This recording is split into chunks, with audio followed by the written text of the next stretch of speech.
tous coupables. Les 51 du procès de Mazan sont tous déclarés coupables. Et là, ce que tu vois défiler, ce sont les peines de prison avec plus ou moins de sursis, dont ont écopé les monsieur tout-le-monde, les insoupçonnables bons pères de famille, qui ont violé un corps féminin endormi. Tous coupables, et au premier chef Dominique Pellicot, l'instigateur, l'organisateur, le pervers en chef, qui a pris ses 20 ans, de toute façon, il s'y attendait, tandis que tous les autres ont pris des peines individualisées selon, on va dire, leur degré de participation et de répétition dans les viols de Gisèle Pellicot. Le deuxième au palmarès, par exemple, Romain V, lui, a pris 15 ans parce que, notamment, il est revenu 6 fois au domicile pour soulager ses pulsions. Mais ce verdict individualisé a fait hurler de rage une centaine de militantes féministes présentes au palais de justice, parce que, hormis Dominique Pellicot, tous les autres ont écopé de peines qui étaient inférieures aux réquisitions.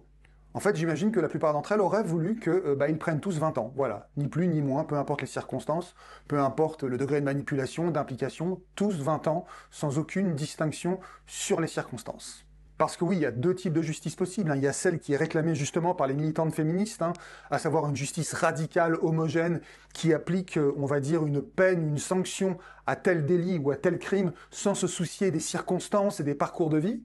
Et ben moi, cette justice-là, si elle a le mérite d'être simple et rapide, je ne l'aime pas du tout. Je l'aime pas parce que du coup, on n'a plus besoin de juges, on n'a plus besoin d'avocats, on n'a plus besoin de procureurs, on n'a même plus besoin de tribunaux. On a juste à appliquer un barème bête et méchant de peine de prison par rapport à un crime ou un délit. Mais moi, tu me présentes deux voleurs de pommes, et au premier, je lui demande « Mais pourquoi tu as volé cette pomme ?» Et il me dit « Pour la revendre au marché noir et me faire du fric. » Et au deuxième, je lui demande « Pourquoi tu as volé cette pomme ?»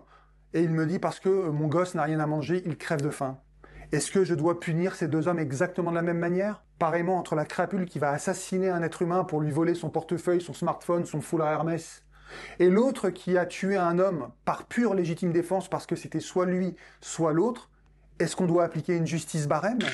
Selon moi, dans cette affaire, ça me semble important que Dominique Pellicot soit le seul à écoper du maximum prévu par la loi. Parce que entre le gars qui organise pendant 10 ans des viols sous contraintes chimiques, et le gars qui se retrouve dans la chambre à coucher et qui n'a pas la force ou la volonté de remballer sa chipolata, il y a quand même un monde d'écart dans l'organisation et surtout la répétition d'un acte criminel. Parce que si tu les mets tous les deux au même niveau de la sanction judiciaire, ça veut dire que tu fixes extrêmement bas la ligne rouge d'une culpabilité absolue et égalitaire. Autrement dit, entre celui qui est là au-dessus de la ligne rouge et l'autre qui est là au-dessus de la ligne rouge, eh bien, tu ne fais plus de distinction. Et donc, tu vas donner la même peine à celui qui a tué un homme par crapulerie et la réincarnation de Gilles de Rais qui aura torturé et tué 1000 enfants. Et entre ces deux cas, j'aurais l'impression que Gilles de Rais paiera juste pour la mort d'un seul enfant, au même titre que celui qui a tué un seul homme, et qu'il n'y aura pas de justice réelle pour les 999 autres. Alors non, je ne me rallie pas à l'indignation des militantes féministes à la sortie du tribunal d'Avignon,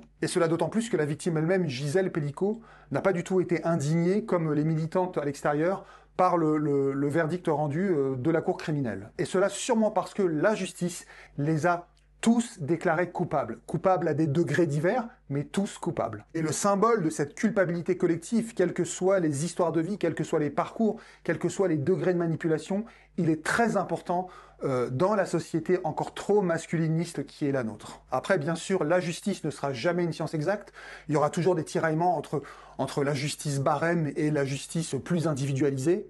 Mais pour ce qui est du procès de Mazan, la marge d'interprétation est en vérité très très étroite. Et moi, je ne peux que souscrire à la plaidoirie des avocats de Gisèle Pellicot quand ils disent, entre autres, qu'il n'y a pas de droit à l'erreur de violer sans intention, de violer par accident, de violer involontairement, de violer par bêtise, de violer par inculture. Tous ont d'une certaine manière choisi. Tous ont fait le choix de profiter d'un corps dont aucun ne pouvait sérieusement ne pas percevoir qu'il était dans l'incapacité d'exprimer un consentement. Tous ont fait le choix d'imposer leur vision de ce qu'est le consentement en matière sexuelle. La manipulation s'arrête nécessairement aux portes de la chambre à coucher. À bon entendeur, tchuss.